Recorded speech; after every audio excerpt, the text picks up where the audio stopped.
আমি ইনকাম করে আমি খাই, আমি পড়াশোনা করেছি, আমি আমার চাকরিটা ম্যানেজ করেছি, আমি ভরণ পোষণ করেছি আমার পরিবারের, এখানে ভগবান আবার কে? একজন ভক্ত প্রশ্ন করেছেন, আমি যখন আমার স্বামীকে বলি একটু জব করো না, ওগুলো পরে, ওই এত বসে বসে সময় কাটাতে পারবো না, এই সময়টা আমি অনেক কাজ করতে পারবো। হ্যাঁ, তুমি কাজ করতে পারবে যতক্ষণ তোমার আত্মাটা থাকবে। আত্মা চলে গেলে তুমি কি কাজ করবে? কি কাজ করবে বলো না? আমরা ভগবানের থেকে এই শরীর পেয়েছি, ভগবানের সেবা করব। বাংলায় একটা কথা আছে, গঙ্গা জলে গঙ্গা পূজা। আপনি কি দেবেন? ভগবান তো সব দিয়েছেন। আরেকটা কথা হচ্ছে, যিনি ক্রিয়েটর, যিনি স্রষ্টা, ধরুন আপনি একটা কোম্পানি তৈরি করেছেন, একটা দোকান বানিয়েছেন সুন্দর, দোকানের যত প্রফিট আপনি ভোগ করবেন আপনার। ভগবান সেরকম বলছেন, আমি তৈরি করেছি এই জগৎ, তুমি মালিক না। আমরা তো বাড়ির বাগানে যদি দুটো ভালো টবে দুটো ফুল ফোটাতে পারি, বা বাড়ির চারপাশে দুটো পাতাবাহার গাছ, বাগান ঝাউ গাছ লাগাতে পারি, কত গর্ব, কত সুন্দর সাজিয়েছি। কখনো চিন্তা করছেন প্রকৃতিটা কী করে সুন্দর সাজানো আছে? কে সাজিয়েছে? আর দার্জিলিং বা বড় বড় পাহাড়ি অঞ্চল দর্শন মানে দেখার জন্য লোকে খরচা করে যায়, কে সাজিয়ে রেখেছে এত? পাহাড় পর্বত গাছপালা, পুষ্করিণী, সমুদ্র, নদী, এত সুন্দর প্রকৃতি কে সাজিয়ে রেখেছে? আমি সাজিয়েছি তোমার ভোগের জন্য, কিন্তু তুমি আমাকে নিবেদন করে খাবে। ইতি উপধারা, আমি ধারণ করেছি। কিন্তু আমরা মনে করি আমি করছি, আমি চালাচ্ছি আমার সংসার। আমি অনেক জায়গায় এ উত্তর দিয়েছি, তবু আরেকবার রিপিট করছি, আপনারা আমার ক্লাস যারা শুনেছেন। ভগবান বলছেন বোকার মতো হচ্ছে না? তুমি ইনকাম করে কি কিনে খাও বলো তো? চাল ডাল তরি তরকারি, বা রান্নার জন্য গ্যাস কিনো, তাছাড়াও তো আর কিছু লাগে শরীরের? না লাগে না? আমি সব জায়গায় দুটো উদাহরণ দিই। একটা হচ্ছে বাতাস। এই বাতাস কি আপনি কিনে খান না? কিনে খান না। কখনো কখনো আমাদের কিনতে হয়, বা হয়তো পরবর্তীকালে বাতাসও কিনতে হবে। কেন আমাদের ভারতে বাতাস কেনা চালু হয়ে গেছে? এই করোনা এলো বলে একটু দূষণটা কমে গেছে করোনার করুণায়। কিন্তু আপনারা তো পেপার পত্রিকায় টিভি নিউজে আপনারা শুনেছেন, এই বিশেষ করে কার্তিক মাসে দীপাবলিতে এত পরিমাণে দ্বীপ জ্বালানো হয়, বাজি পোড়ানো হয় উত্তরপ্রদেশ দিল্লি শহরে। আকাশটা প্রায় 1-2 মাস দূষিত হয়, সূর্যই দেখা যায় না। আর সেই সময় মানে শুদ্ধভাবে শ্বাস নেওয়ার মতো কঠিন হয়ে যায়। সেই সময় বিভিন্ন দোকান বার এসেছিল। বার মানে শুধু মদের দোকান তাই না, বার, যেখানে নাম ছিল অক্সি বার। আপনি ওই দোকানে ঢুকবেন, 15 মিনিট সুন্দর এই স্বচ্ছ অক্সিজেন নেবেন, এরকম 15 মিনিট 399 টাকা পেমেন্ট করতে হবে। হাওয়া কেনা তো চালু হয়ে গেছে। কখন আপনি শুনেছিলেন জল কিনে খেতে হবে? জল কিনে খাচ্ছে, এখন তো ফ্যাশন হয়ে গেছে জল কিনে খাওয়াটা। তো আপনি যত প্রকৃতির সঙ্গে লড়াই করবেন, ততই আপনাকে চলতে হবে এইভাবে, কর্ষণ করে চলতে হবে। আগেকার দিনে পুকুরে, নদীতে, খাল বিলে জল খেয়েছি, আমিও খেয়েছি, কিন্তু এখন যেখানে সেখানে জল খেতে পারবেন না। প্রকৃতিকে আমরা দূষিত, শোষিত করে ফেলেছি। সেই জন্য ভগবান বলছেন হাওয়া কিনে খাও কি? তো কখনো কখনো আমাদের বাড়িতে দেখেছি, প্রত্যেকের বাড়িতে হয়, রোগী এত দুর্বল হয়ে যায় তাকে হাওয়া কিনে খাওয়াতে হয়, ভেন্টিলেটরে হাওয়া দিতে হয়, অক্সিজেন মেশিনের সাহায্যে তাকে অক্সিজেন সাপ্লাই দিতে হয়। 1 ঘন্টা 2 ঘন্টা, 1 দিন 2 দিন, বহু টাকা খরচা হয়ে যায়, অনেক টাকার বিল এসে যায়। আপনি ভাত ডাল সবজি না খেয়ে একবেলা 1 দিন 2 দিন 3 দিন অনেক দিন থাকতে পারেন। এখন তো নতুন একটা চিকিৎসা এসছে, আপনার হোমিওপ্যাথি, অ্যালোপ্যাথি, ন্যাচারোপ্যাথি, আরেকটা এসছে এখন চিকিৎসা, ড্রাই ফাস্টিং। আপনি নেটে যাবেন, ড্রাই ফাস্টিং মারবেন, আপনি যদি 1 দিন 24 ঘন্টা না খেয়ে থাকেন কি কি উপকার পাবেন। আপনি যদি 11 দিন ড্রাই ফাস্টিং করতে পারেন, আপনার শরীরে সব রোগ ব্যাধি ভালো হয়। আপনি নেটে যাবেন, আমি এবার ড্রাই ফাস্টিং প্রচার করছি না, আমাকে একজন উৎসাহিত করেছিল ড্রাই ফাস্টিং। তা আমি বোঝাতে চাইছি, 1 দিন আমরা নির্জলা করি, 1 দিন 2 দিন 3 দিন 5 দিন, আমাদের ভক্তরা 5 দিনও না খেয়ে থাকে, কি বলে ভীষ্ম পঞ্চকের সময় 5 দিন না খেয়ে থাকতে পারেন। আর যারা আমরা ভারতবাসী, যারা আমার ক্লাস শুনছেন, আমাদের প্রাক্তন মন্ত্রী, কংগ্রেস মন্ত্রী ছিলেন, কেন্দ্রীয় মন্ত্রী, তো কয়েক বছর না খেয়ে আমাদের হসপিটালে ছিলেন, বহু টাকা নষ্ট করে দিয়ে গেছেন কেন্দ্রীয় মন্ত্রী। তো না খেয়ে অনেক দিন থাকতে পারেন, কিন্তু কি না খেয়ে আপনি থাকতে পারবেন না বলুন তো? কি না হলে আপনি হাওয়া না খেয়ে থাকতে পারবেন, চাল ডাল তরি তরকারি না খেয়ে থাকতে পারেন, হাওয়া না খেয়ে কতক্ষণ থাকবেন? এই হাওয়া আপনি কিনে খান, কেনা তো দূরের কথা, যে ভগবান যদি এই নাকের কাছে মিটার মেশিন বসিয়ে ছাড়তেন, কত হাওয়া যাবে বেরোবে, হাওয়া আসবে যাবে, মিটার মেশিনে উঠবে, তুমি যখন ইনকাম করতে পারবে তখন মিটাবে। যারা আমার ক্লাস শুনছেন, কতজন লোক আছেন কালকে উত্তর দেবেন আমাকে, যে মহারাজ আমি রেডি আছি, ভগবান যদি হাওয়ার বিল পাঠায় আমি মিটাতে পারবো, আমার সে সামর্থ্য আছে। আমি চাইছি 1-1.5 হাজার লোক ক্লাস শোনেন, লাইভ ক্লাস, বাকি তো অনেক পরে শোনেন, তো লিখে পাঠাবেন, তাহলে আপনার কাছ থেকে কিছু টাকা নেব আমি। শুধু বলবেন যে মহারাজ আমি রেডি আছি, ভগবান যদি হাওয়ার বিল, জন্ম থেকে এ পর্যন্ত কত ফ্রি হাওয়া খেয়েছি তার বিল যদি ভগবান পাঠায় আমি মিটাবো। সুতরাং আমার ভরণ পোষণ আমার ইনকামে চলে না, আপনি পরিবার চালাবেন তো দূরের কথা, ভগবান এখানে সেটাই সিদ্ধান্ত দিচ্ছেন। 5,000, 10,000, 20,000, 1 লাখ টাকা ইনকাম করে গর্ব করে, কি গর্ব আপনার? আরেকটা কথা, আমার মনে হয় জন্মগ্রহণ করেই মানে আপনি অফিসে জয়েন করেছিলেন, তাই না?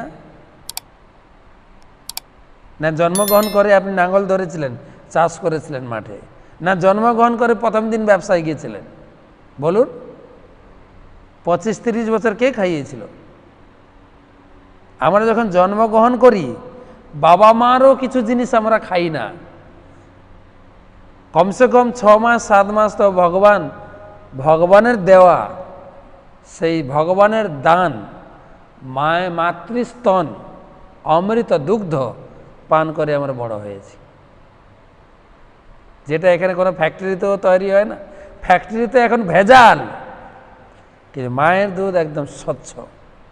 আর সেই যে মায়ের দুধের দান কেউ শোধ করতে পারে না, আমাদের বলে না, ঠিক সন্তান যখন আসবেন তার আগের থেকে খাবার রেডি করে ভগবান রেখেছেন, আর যখনই মা বাচ্চাকে উল্টোপাল্টা খাওয়া শুরু করাবে তখনই দুধ বন্ধ হয়ে যাবে। খাও এখন আবল তাবল হচপচ অখাদ্য কুখাদ্য খাও।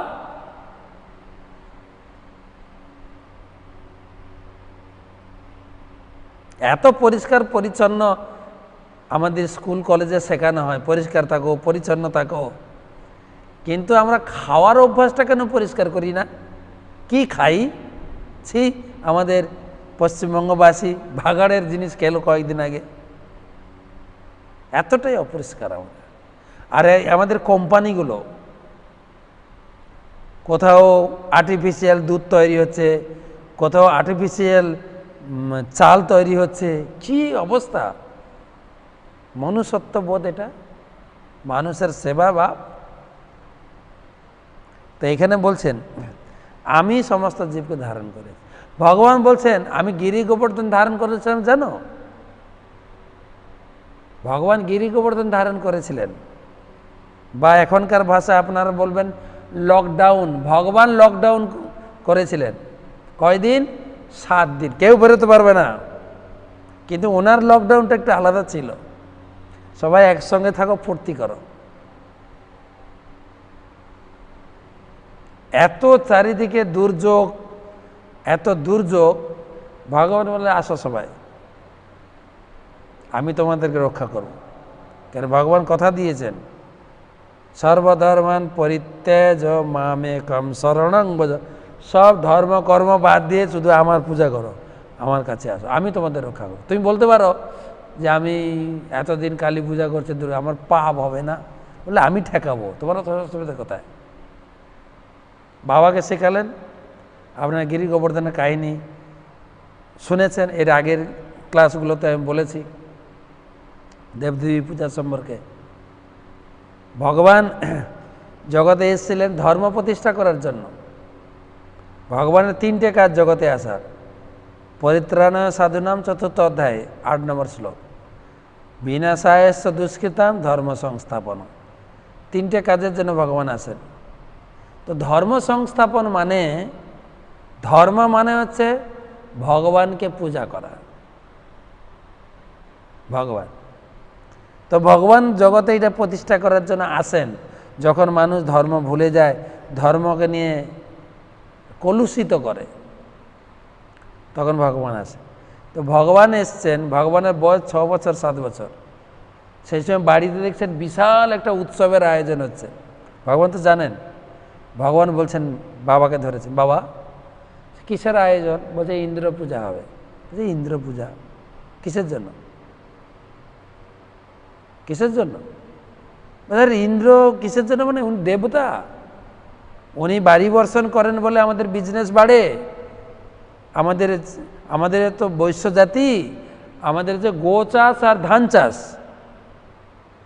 তো বৃষ্টি দরকার। তো তা বুঝলাম, কিন্তু তাকে পূজা করতে হবে কেন? আমি তো সবাইকে কাজে লাগিয়েছি, ইন্দ্রকে টাইম মতো বৃষ্টি দিতে হবে। সবাইকে আমি কাজে লাগিয়েছি। ছিল ভক্তিবিনোদ ঠাকুর মহাশয়, তার পদে তিনি লিখছেন, তুমি সর্বেশ্বরেশ্বর বজেন্দ্র কুমার, তুমি সর্বেশ্বরেশ্বর, তোমার ইচ্ছাই সবে সৃজন সংহার।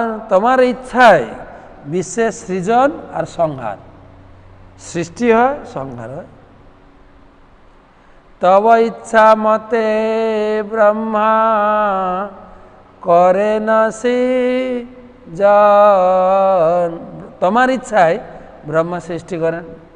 তব ইচ্ছা মতে বিষ্ণু করেন পালন। তোমার ইচ্ছায় ব্রহ্মা সৃষ্টি করেন, বিষ্ণু পালন করেন। আর তব ইচ্ছা মতে শিব করেন সংহার। তোমার ইচ্ছায় শিব জগতে ধ্বংস করেন। তব ইচ্ছা মতে মায়া সৃজে কারাগার। তোমার ইচ্ছায় এই মায়া, এই কারাগার সৃষ্টি করেন।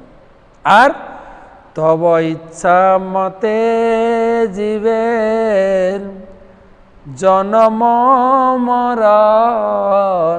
তোমার ইচ্ছায় জীবের জন্ম হয়, জীবের মৃত্যু হয়।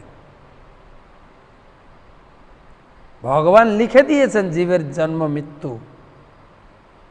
এর আগেও আমি বলেছি যে জীবনটা হচ্ছে একটা নোটবুকের মতো। এই নোটবুক খাতা না, notebook. First page, last page written by God. প্রথম পৃষ্ঠা, শেষ পৃষ্ঠা ভগবান লিখে পাঠিয়েছেন। মিডিল পেজেস আর এমটি, মাঝখানে পাতাগুলো খালি আছে। ভালো কর্ম দিয়ে তুমি ভরে দাও। কেউ কেউ বলেন জীব খালি হাতে এসছে, খালি হাতে যাবে। আমি যখন সেই বিবেকানন্দ পাঠচক্রে যুক্ত আছে তখন শিখতাম, বলছে না, বিবেকানন্দ বলছেন না, এটা কোথায় শিখেছে খালি হাতে আসে খালি হাতে যাবে?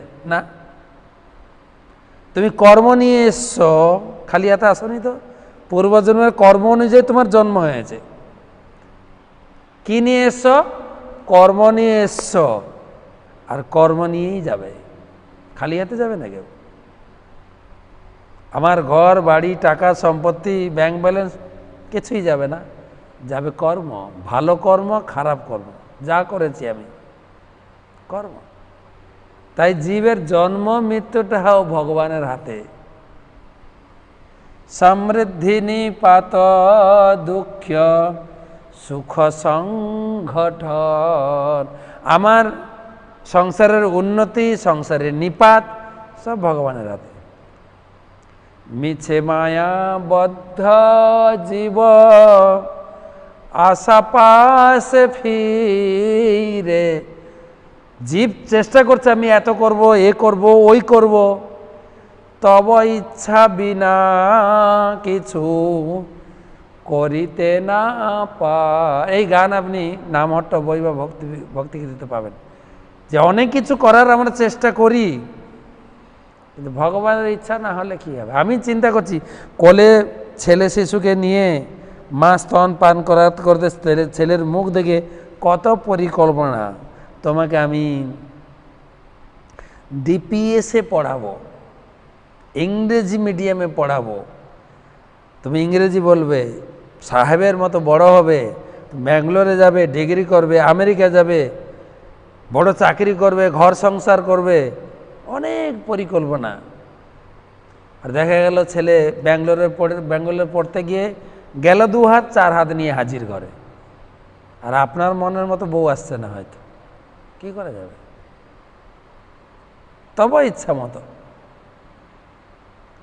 তাই ভক্তিবিনোদ ঠাকুর অত্যন্ত দৈন্যভাবে বলছেন, নিজ বল চেষ্টা প্রতি ভরসা ছাড়িয়া, তাই নিজের বল চেষ্টার প্রতি ভরসা ছেড়ে তোমার ইচ্ছায় আছি নির্ভর করিয়া, তোমার উপরে নির্ভর করে আছে। অর্থাৎ আপনি চেষ্টা করবেন, ভগবানের কাছে প্রার্থনাও করতে হবে, তা নাহলে সফল হবে না।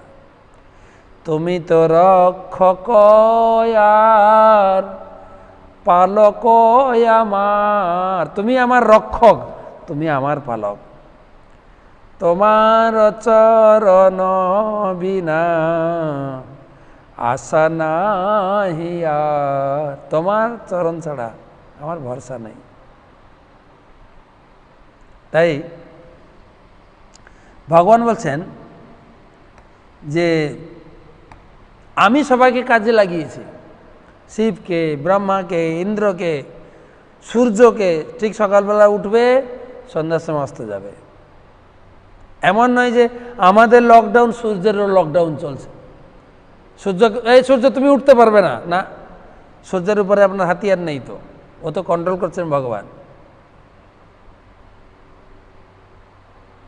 তো ভগবান বলছেন আমি সবাইকে লাগিয়েছি, ইন্দ্রকে লাগিয়েছে টাইম মতো বৃষ্টি দেবে, তাকে পূজা করা কী দরকার আছে? পূজা করলেই যে বৃষ্টি হবে এমন মানে নেই। পাহাড় পর্বতে কে পূজা করে? সমুদ্রের উপর কে পূজা করে? নদীর উপর কে পূজা করে? বৃষ্টি হয় না? নাকি তোমার এখানে বৃষ্টি হচ্ছে? এমন যুক্তি প্রদর্শন করেছে। একটা কাজ করো, আমাদের মেন উপকারী এবং বিজনেস পার্টনার হচ্ছে গোবর্ধন। আমাদের গাভী চাষ যাতে বাড়ে তার নাম হচ্ছে গোবর্ধন, গোবর্ধনের পূজা করো। আর এদিকে ইন্দ্র, সবাই মিলে গোবর্ধনের পূজা করেছেন, ইন্দ্র অপেক্ষা করছেন, আর গোবর্ধনের কাছে সবাইকে নিয়ে গেছেন, সবাইকে চলুন। আর বাবাকে শেখাচ্ছেন, কৃষ্ণ এক স্বরূপে বাবার কাছে দাঁড়িয়ে বাবাকে গাইডেন্স করছেন, তুমি আচমন অর্পণ করো, তুমি আসন অর্পণ করো, তুমি ভোগ অর্পণ করো, তুমি আরতি অর্পণ করো, একটা একটা করে বলছেন। আর এক স্বরূপে আরেক স্বরূপে তিনি গোবর্ধনের উপরে নিজেকে বিস্তার করেছেন, ভোগ অর্পণ করছেন। আর যা ভোগ অর্পণ করছেন, ইদম অন্নায় সাহা, অন্ন দিচ্ছেন, অন্ন টেনে নিয়ে খেয়ে নিচ্ছেন। সবজি দিচ্ছেন, সবজি খাচ্ছেন, মালপোয়া, মিঠাই, রসমালাই যা নিচ্ছেন। কৃষ্ণ পাশে দাঁড়িয়ে বলছেন, বাবা দেখেছো, এতদিন তো তুমি দেবদেবীকে ভোগ লাগিয়েছ, খেয়েছে? দেখুন গোবর্ধন কিরকম খাচ্ছে, এই তো সাক্ষাৎ ভগবান। আর দিচ্ছেন, খাচ্ছেন খাচ্ছেন, এদিকে সব জিনিস যা ছিল সব অর্পণ হয়ে গেছে। এদিকে নন্দ বাবা চিৎকার করছেন, আরে কার বাড়িতে কি আছে, আনরে আনরে আনরে আনরে আনরে করতে ওই জায়গার নাম আনয়র গ্রাম হয়ে গেছে, এখনো সেই জায়গা আছে।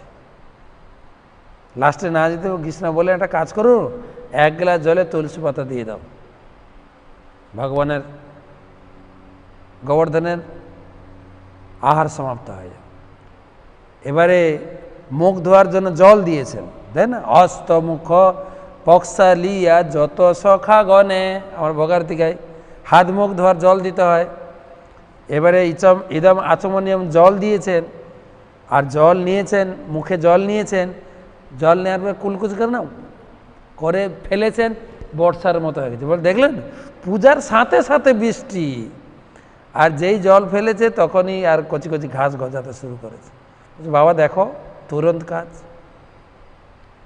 খুব আনন্দ ফুর্তি করে সবাই গোবর্ধন পরীক্ষা করে বাড়ি চলে গেল সবাইকে নিয়ে। এবারে ইন্দ্র অপেক্ষা করছে, আরে এই তিথিতে আমার পূজা করার কথা, এরা কি পাহাড়ের পুজো করছে? একটা বাচ্চা ছেলের কথায় এই ঘোষ জাতি, গোয়ালা জাতি 80 বছর না হলে বুদ্ধি খোলে না। দেখো একটা পাহাড়ের পুজো করছে, দেখো পাহাড় দেখাচ্ছি মজা আমি ওদেরকে। টানা 7 দিন ফণি, 7 দিন ঝড় ঝঞ্ঝা বায়ু, সবাই ছড়ছে। কৃষ্ণ কৃষ্ণ দেখলে ইন্দ্র পূজা না করতে ইন্দ্র কিভাবে আমাদের উপরে আক্রোশ প্রকাশ করছে। বল ঠিক আছে, কিন্তু তোমরা আমার কাছে কেন এসছো? তোমরা যার পুজো করছো তার কাছে যাও। তো তাদেরকে নিয়ে গেছেন গোবর্ধনের কাছে, আর গোবর্ধন ধারণ করেছে। ভগবান বলছেন, দেখো আমি গোবর্ধন ধারণ করেছি। I am holding the Govardhan hill. আমি গোবর্ধন ধারণ করেছি মানে I am holding your problems. আমি তোমার জীবনের সমস্ত প্রবলেমস আমি ধারণ করি। I am holding your family. তোমার ফ্যামিলিকে আমি চালাচ্ছি, তুমি চালাচ্ছ না। আমি যদি হাওয়া বন্ধ করি, তোমার ফ্যামিলি কদিন বাঁচবে? হাওয়া আর একটা ইলেকট্রিকের উদাহরণ দিই। হাওয়া আমরা শুধু জানছি যে আমরা অক্সিজেন নিচ্ছি, হাইড্রোজেন ছাড়ছি, আর ভগবান এত সুন্দর হাওয়ার ব্যবস্থা করেছেন। দেখেন, আপনি অক্সিজেন নেবেন, কার্বন ডাইঅক্সাইড ছাড়বেন, গাছ কার্বন ডাইঅক্সাইড নিয়ে অক্সিজেন ফেলে। এমন নয় যে বাংলাদেশে পশ্চিমবঙ্গে আমাদের অক্সিজেন শেষ হয়ে যাবে, পরে অক্সিজেন কিনতে হবে না। ভগবান হচ্ছে পরিপূরক ব্যবস্থা দিয়েছে। দেননি ভগবান অক্সিজেন, যেটা আমাদের সব থেকে প্রয়োজনীয় জিনিস। তারপরে এই যে সূর্যদেব, আমরা এই ঘরে এই লাইট জ্বালিয়েছি, ফ্যান চলছে, গরমের দিনে বা এসি চলছে, মাসে শেষে কত বিল হয়ে যায়। আর বিল যদি না দিই লাইন কেটে দেবে কিন্তু সরকার। এ তো মাত্র ধরুন সন্ধ্যা 6টা থেকে রাত্রি 10টা 11টা পর্যন্ত, 5-6 ঘন্টা। কিন্তু এই প্রতিদিন দেখবেন ভোর 5টা থেকে সন্ধ্যা 5টা পর্যন্ত একটা উপরে হ্যালোজিন জ্বলে, হ্যালোজিন, ফ্রি হ্যালোজিন, যেটা জ্বললে আর কোনো লাইট কাজে লাগে না। যত দামি লাইট হোক, ঘরের লাইট, বারান্দার লাইট, অফিসের লাইট, রাস্তার লাইট, সব বন্ধ, সব ফ্যাকাসে হয়ে যায়, যত দামি লাইট হোক। ওই লাইটের যদি বিল পাঠায়, আপনার কি অবস্থা হবে? কখনো চিন্তা করেছেন ওই লাইটের বিল কত হতে পারে? এই দুটো তো ভগবান ছাড় দিয়েছে, কি দেননি? এখন না হয় সরকার লকডাউন চলছে, হয়তো ইলেকট্রিক কদিন ছাড় দেবে, 1 মাস 2 মাস, তারপরে আবার এই ইলেকট্রিক মিটারগুলো আবার যোগ করে কিনা দেখেন। কে জানে, কে ভরসা রাখে সরকারের উপরে?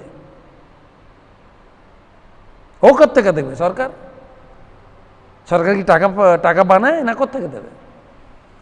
সুতরাং ভরসা তো ভগবানের উপরে। তাই বলছে আমি ধারণ করি। I am holding your family, I am holding your responsibility, তোমার যত দায়িত্ব। I am holding your life, I am holding your health, তোমার যে স্বাস্থ্য শরীর হেলথ। আমরা তো সবাই ছুটি, এলোপ্যাথি কাজ করছে না, তো হোমিওপ্যাথি নিই, হোমিওপ্যাথিও কাজ করছে না। বর্তমান আরেকটা এসে থেরাপি নিই, নন মেডিকেশন, কাজ করছে না। নেচারিপ্যাথি, আমি নেচারোপ্যাথি করি।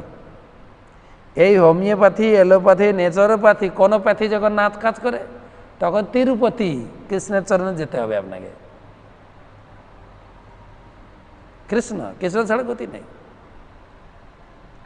বাংলায় একটা সবাই গীতা পড়ুন আর না পড়ুন, এই আমার লেকচার শুনুন বা না শুনুন, সহজভাবে গ্রামের লোক জানে রাখে হরি মারে কে।